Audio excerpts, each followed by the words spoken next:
Bonsoir mes frères et sœurs en Christ. Soyez richement bénis dans le puissant notre Seigneur et qu'il vous comble de toutes ses grâces. Aujourd'hui, nous sommes le 14 juin 2022 et je vais parler une fois de plus des œuvres de la chair. Aujourd'hui, nous allons parler des excès de table. Je sais que dans les vidéos, je parle des querelles et aujourd'hui, je vais adresser aux excès de table. Le texte se trouve dans Galates 5, versets 18 à 19.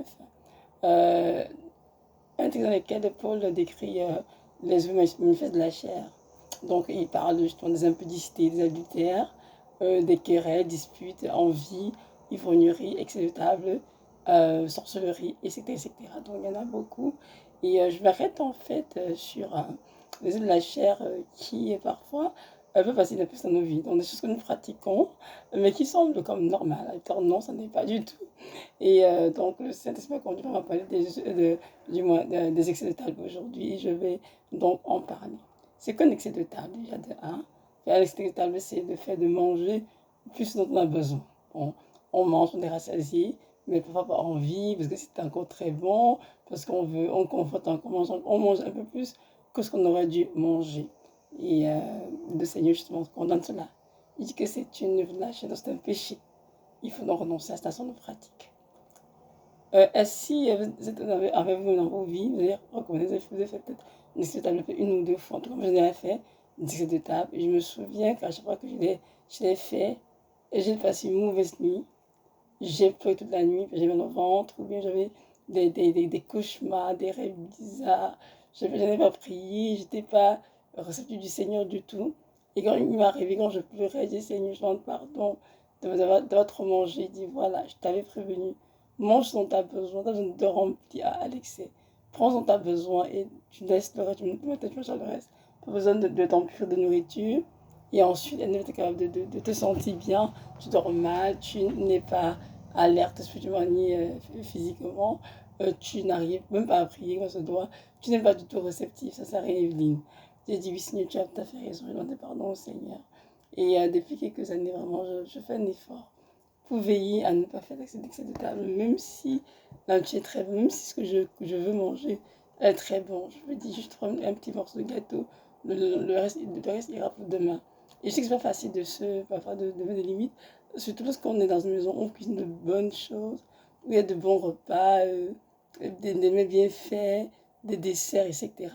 Mais nous devons tout de même faire un effort parce que parfois on a la parole, on se dit, bah, c'est juste une écriture, mais non, c'est une écriture qui peut nous condamner. Parce que Paul a dit dans Galates 5, 19 que lorsqu'il a fait une cité de lâcher, il a dit ceci: je vous le dis, comme il a déjà dit, que ceux qui commettent de telles choses l'hériteront pour le royaume des cieux. Donc ça veut dire tout simplement que ceux qui commettent des excès de table ne pourront jamais entrer au paradis. Aussi simple que ça.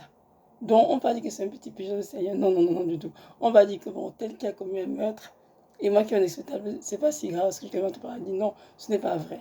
Celui qui a commis un meurtre, celui qui fait un excès de table, tous les autres sont coupables.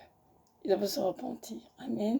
Donc, je vous encourage aujourd'hui vraiment, si c'est quelque chose dans votre vie qui est présent, quelque chose que vous pratiquez, peut-être sans réaliser que c'est mauvais en fait, ben, j'aimerais vous encourager vraiment à vous repentir et renoncer à cela.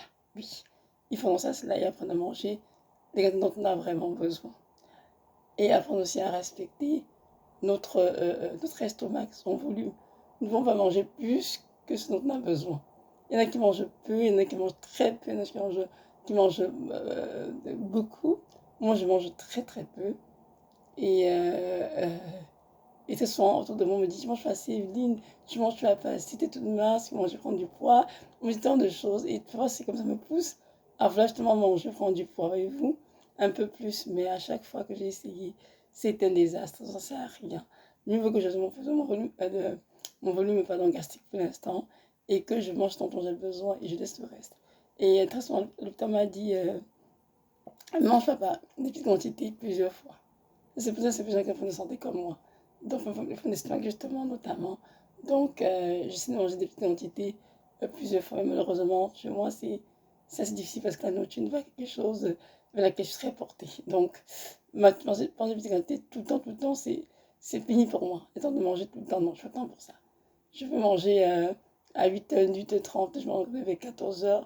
Le soir, on peut pas même juste un ou un repas par jour, deux par jour, et c'est assez. Je peux pas longtemps à manger quelque chose. C'est sûr que c'est bénéfique, mais c'est difficile. Quand j'étais encore enceinte de mes enfants, je m'efforçais pour lever justement de manger des petites quantités, pour avoir les quantités dont j'ai besoin pour le bébé et tout. Mais après, je trouve ça très pénible. J'ai tout ça très pénible. En fait, de manger tout le temps, tout le temps, tout le temps, non. C'est pénible, ça ne me ressemble pas du tout. Donc, moi, je continue de prier pour la guérison totale et la restauration, pour être capable de me nourrir convenablement, manger 2 ou 3 fois par jour et que ce soit assez. Donc, c'est ça. Mes frères et sœurs en Christ, je nous encourage tous comment dirais-je, à faire ménage dans nos vies, un ménage spirituel. C'est le temps pour nous vraiment de nous préparer pour le retour du Seigneur. Ils vont à la porte. Les gens pensent que c'est une blague, que c'est un jeu, mais il y a beaucoup de choses dans les coulisses dont on n'est pas au courant. Et le Seigneur, il viendra comme un volet dans la nuit.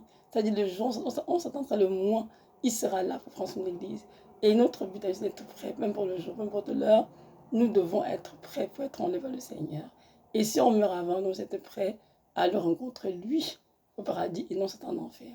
Donc c'est pourquoi nous devons vraiment veiller sur tout ce qui est dans notre vie, pour assurer que nous sommes en règle le Seigneur. Ne rien négliger.